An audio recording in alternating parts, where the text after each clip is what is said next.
Bonjour. Aujourd'hui, nous allons parler d'une terrible erreur qui a coûté la carrière à des centaines d'experts en génie industriel partout en Occident. Alors, avant d'aller plus loin, je vous encourage à aller voir Gilles Ravoux, maître de conférence en économie. Il est sur la chaîne BLAS. Vous cliquez, vous allez voir la conférence qui s'appelle Libre-échange, une arnaque de plus de 2 siècles.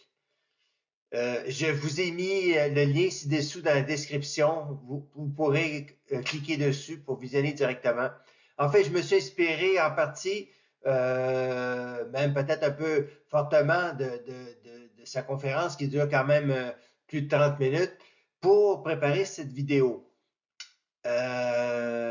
Mais quand même, ne vous inquiétez pas, j'ai ajouté mon grain de sel tout de même, là. Alors, on continue. Alors, ce dont nous allons parler aujourd'hui, c'est la bataille entre les théories de deux économistes. Le premier s'appelle David Ricardo, le deuxième s'appelle Adam Smith. Ils ont vécu plus ou moins à la même époque. Ricardo est considéré comme le premier grand théoricien de l'histoire, le théoricien économique de l'histoire. Et Adam Smith, lui, c'est un philosophe économiste écossais qui a été qui est bien connu aussi dans l'histoire de l'économie. Bon, nous allons regarder pour commencer le modèle de Ricardo. Alors, Ricardo a bâti sa théorie sur l'avantage comparatif. Alors, lui, sa théorie, c'était l'avantage comparatif et les bienfaits du libre-échange. Alors, il a bâti sa théorie à partir de ce modèle qu'on va analyser ensemble. Il suppose, dans son modèle, que la qualité est égale. Okay? Tous les produits que l'on voit, que ce soit du vin portugais ou anglais, comme on voit ici, ou des draps portugais ou anglais, la qualité est égale. Okay? Sur le tableau, peut-être j'ai oublié de mentionner, on voit le nombre d'hommes qu'il faut pour produire au Portugal et en Angleterre 1 litre de vin et 1 mètre de drap. Et suppose, Ricardo, que les coûts de main-d'œuvre sont égaux aussi. Donc, tout est égal là-dedans. Sauf, il y a la seule chose qui change, la seule chose qui varie dans l'exemple devant vous, c'est tout simplement le nombre d'hommes qu'il faut pour fabriquer les produits en question. Bon. On voit dans le modèle de Ricardo que les draps coûtent 10 hommes de plus que le vin au Portugal.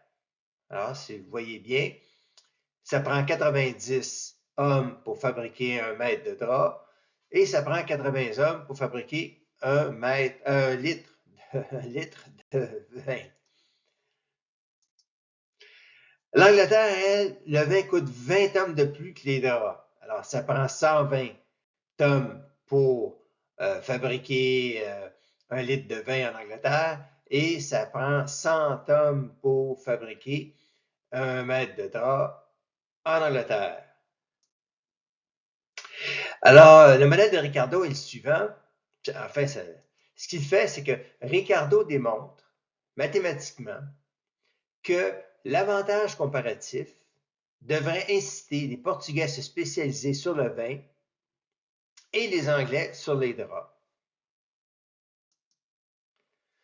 Ouvrir ainsi les frontières au libre-échange pour un maximum de production. Alors, ce que dit Ricardo, il dit, bon, on est meilleur pour faire des draps en Angleterre, on est meilleur pour faire du vin au Portugal. Alors, toutes choses étant égales, chaque pays devrait se spécialiser et, dans ce qu'il fait de mieux. Et on devrait on devrait créer une situation de libre-échange entre les deux pays en se basant, en se spécialisant de cette façon-là. Pendant ce temps-là, lui, Adam Smith, il voit les choses autrement. S'il avait étudié ce modèle, ce qu'il n'a pas fait, mais connaissant sa théorie, il aurait regardé les choses de cette façon. Il aurait dit, le Portugal a un avantage absolu sur le vin et les draps. Les Anglais vont certainement acheter des produits portugais s'ils sont de qualité égale ou supérieure aux produits anglais. En voulant dire, étant donné que le vin est moins cher, les draps sont moins chers, si la qualité est égale, ils vont acheter du produit portugais. Donc, il faut fermer les frontières à ces produits portugais, ou mettre des droits de douane, ou mettre des barrières tarifaires. Mais enfin, il faut fermer les frontières à ces produits-là parce que les Anglais, ils vont acheter seulement des produits portugais, puis l'économie du drap et du vin anglais va s'effondrer complètement. Alors, ce qui m'amène à parler des accords commerciaux. Les accords commerciaux se fondent sur le modèle des avantages comparatifs de Ricardo. Le but des accords commerciaux, c'est de favoriser le commerce international en supprimant les barrières douanières tarifaires, en supprimant les barrières non tarifaires. Pour les gens qui ne comprennent pas ce que c'est qu'une barrière non tarifaire, vous pensez à une norme, par exemple, que vous imposez dans votre pays et que le pays qui veut exporter chez vous ne peut pas rencontrer.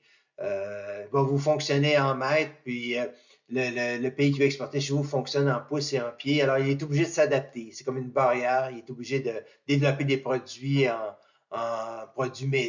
format métrique, là. Le tout en se basant principalement sur l'avantage comparatif de chaque pays pour créer la richesse. On a vu tout à l'heure ce que c'est l'avantage comparatif. Alors, c'est le but des accords commerciaux.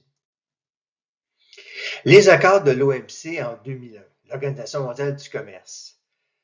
Alors, c'est inspiré par la théorie du libre-échange. Ces accords-là ont été inspirés par cette théorie, la théorie des avantages comparatifs de Ricardo. Un accord fut signé en 2001 lors de la création de l'Organisation mondiale du commerce, qui, par l'occasion, incluait dorénavant la Chine comme membre de l'Organisation mondiale du commerce. Une catastrophe s'annonçait pour le secteur de la fabrication canadien. En effet, par exemple, au Québec, lorsque l'accord de l'OMC a été signé, qui introduisait la Chine, comme nation défavorisée, soit dit en passant, avec le statut de nation défavorisée, donc avec des droits de douane minimes. Alors, en pourcentage du PIB, le poids du manufacturier s'est effondré complètement au Québec. On estime qu'un tiers des emplois manufacturiers américains ont disparu au cours des 8 années de 2001 à 2009 et que peu d'entre eux sont revenus. Certains affirment que la période de 2001-2009 a été pire pour le secteur manufacturier américain que la Grande Dépression de 1929. Alors, des centaines d'experts en génie industriel perdirent leur emploi, et non seulement leur emploi, leur carrière, parce que le secteur manufacturier n'existait plus pratiquement. Beaucoup d'experts en génie industriel travaillaient dans le secteur manufacturier. Le secteur manufacturier s'effondra. L'expertise en génie industriel subit des pertes irremplaçables. Soudain, en 2017, après que les ravages aient été complétés, après que les secteurs manufacturiers occidentaux se soient pratiquement effacés de la carte, la Commission européenne décida d'envoyer des inspecteurs pour essayer de comprendre ce qui se passait en Chine. Le 20 décembre 2017, la Direction générale du commerce de la Commission de Bruxelles a publié un rapport de 466 pages en passant. Alors moi, je vais vous sortir quelques points saillants du rapport, mais il y en a énormément plus que ce que je vous mentionne. Je vous mentionne les items que moi, personnellement, j'ai retenus du rapport qui est très volumineux, là. Alors, les terrains, par exemple, en Chine, des traitements préférentiels pour les entreprises et les secteurs importants. Alors, les secteurs stratégiques tous les coûts, finalement, dépendent de l'autorité chinoise, hein. Alors, c'est eux qui décrètent la valeur du prix d'un terrain qu'une entreprise va acquérir pour fabriquer, manufacturer des produits. Alors, plus l'entreprise est stratégique, moins les terrains sont chers. L'énergie. Le prix de l'énergie pour les industries stratégiques est artificiellement bas. Le capital, le secteur bancaire de la Chine est énormément laxiste.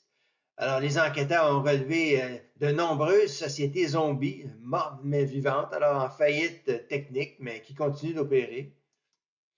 Aussi, ils ont remarqué que pour les matières premières, que l'État chinois fausse les marchés du coût des matières premières. Alors, ils décident du coup qu'ils vont facturer aux entreprises, encore une fois, les entreprises stratégiques payent beaucoup moins cher que le marché mondial.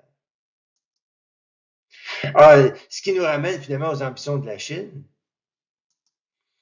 Voici les 3 ambitions planétaires de la Chine pour 2049, okay, l'année du centenaire de la Révolution chinoise qui s'est faite en 1949. Alors, détenir la prééminence économique et financière mondiale en 2030. Ça, c'est tout près, dans 6 ans. Créer un nouvel ordre mondial en s'imposant d'abord en Asie et après dans le monde. Accroître son soft power, ce qu'on appelle son influence politique, pour inciter d'autres pays à imiter la Chine et à se rapprocher d'elle et aligner leurs intérêts économiques. Alors, il aurait fallu suivre les conseils d'Adam Smith avec la Chine. Hein? Il n'aurait jamais fallu ouvrir les portes du libre-échange à un pays qui agit de cette façon, qui ne joue pas les règles du jeu. D'où l'importance lors de traiter de libre-échange, de bien choisir ses partenaires, de négocier fermement, de s'assurer d'un minimum d'autonomie alimentaire, c'est très important, de protéger nos industries stratégiques, évidemment, et d'éviter de se faire coincer dans des secteurs très cycliques comme par exemple les ressources naturelles. On sait comment ça fonctionne. Je veux dire, une mine peut être fermée pendant 5 ou 6 ans pendant les périodes où l'activité économique est ralentie. Les stocks sont suffisants pour des années. Alors, il y a des secteurs qui sont très cycliques. Alors, c'est des secteurs qu'on ne doit pas se ramasser complètement coincé dans ces secteurs-là. Alors, n'oubliez pas de vous abonner à la chaîne. Si vous avez des commentaires, je vous en prie, faites-en ci-dessous. Et si vous avez des questions, je vais tenter d'y répondre. Alors, merci de votre attention.